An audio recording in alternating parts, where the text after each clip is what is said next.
Izzah cakap dengan Datuk Seri, Ustaz Fadil tak setuju dia ni jadi calon. Datuk Seri Anwar kata tak apalah, kita berilah dia peluang. Maka dia jadi calon di Kuala Langat.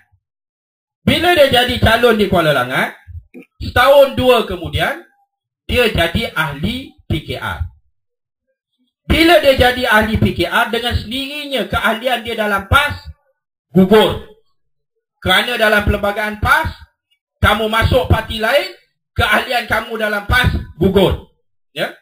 Bila dia sanggup tinggalkan PAS, jadi ahli PKR, semata-mata kerana boleh jadi calon untuk PKR, bagi saya, dasar perjuangan dia amat jelas.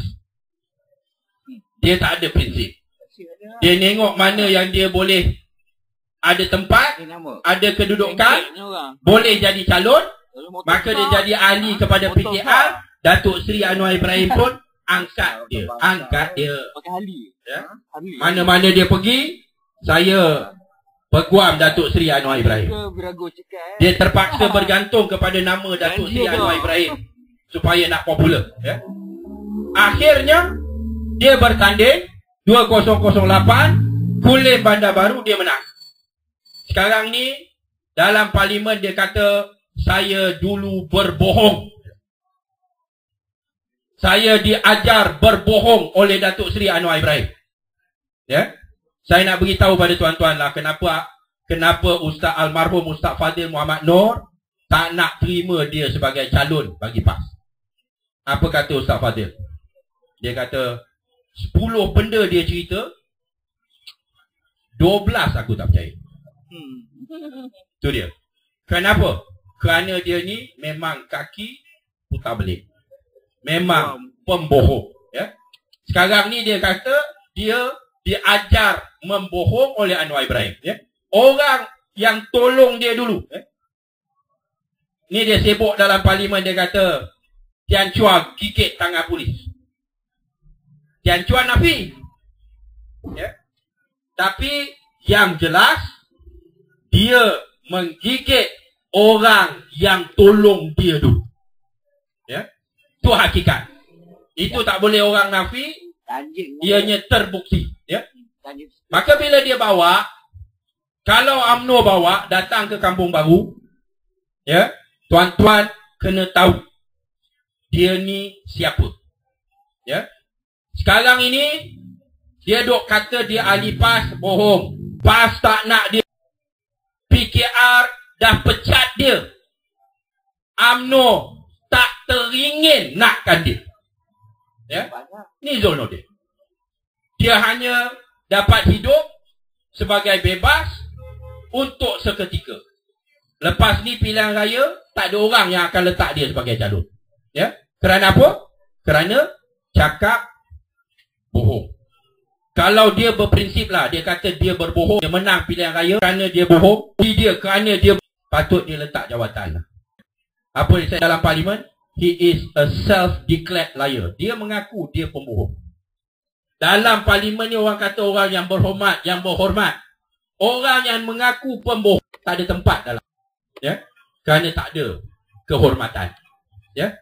Nah, maka saudara dan saudari muslimat yang dihormati pada malam ini, kerana nak tunjuk sokongan Dr. Loh Loh, cukup kagumnya. Ya? Seorang wanita yang mana kesihatan dia pun semua tahu agak jejas, namun terus, ya, dan kita simpati. Walaupun dia ni dipilih menjadi ahli parlimen, kalau di wilayah ni ahli parlimen ada 11, hanya seko je. Tarik baliklah, hanya seorang je yang UMNO Barisan Nasional. Ya? Daripada 11, satu je UMNO Barisan Nasional.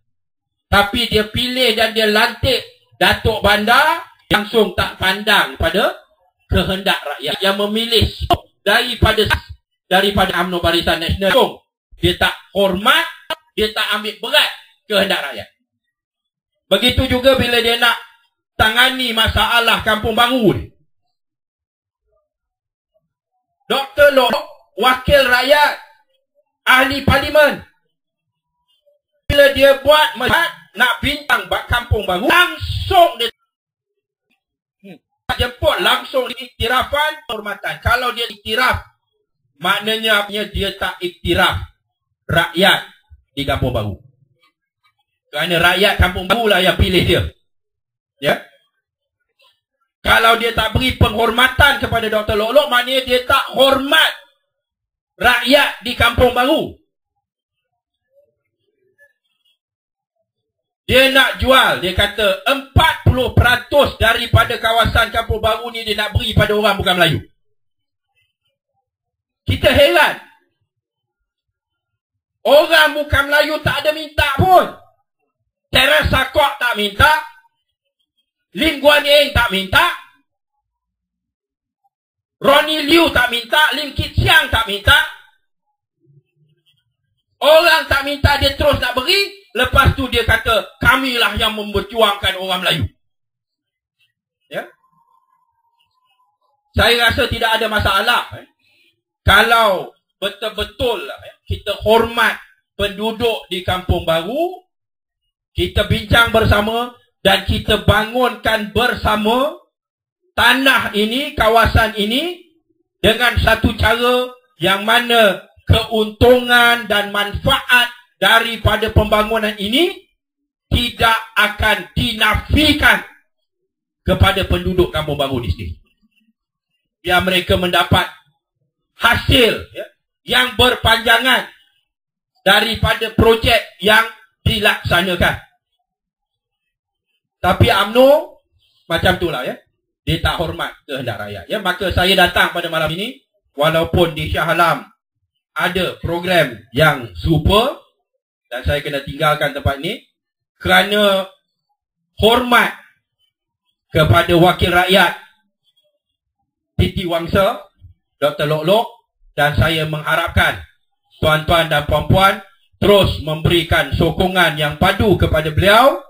Ya, she is a very strong and committed woman. Ya.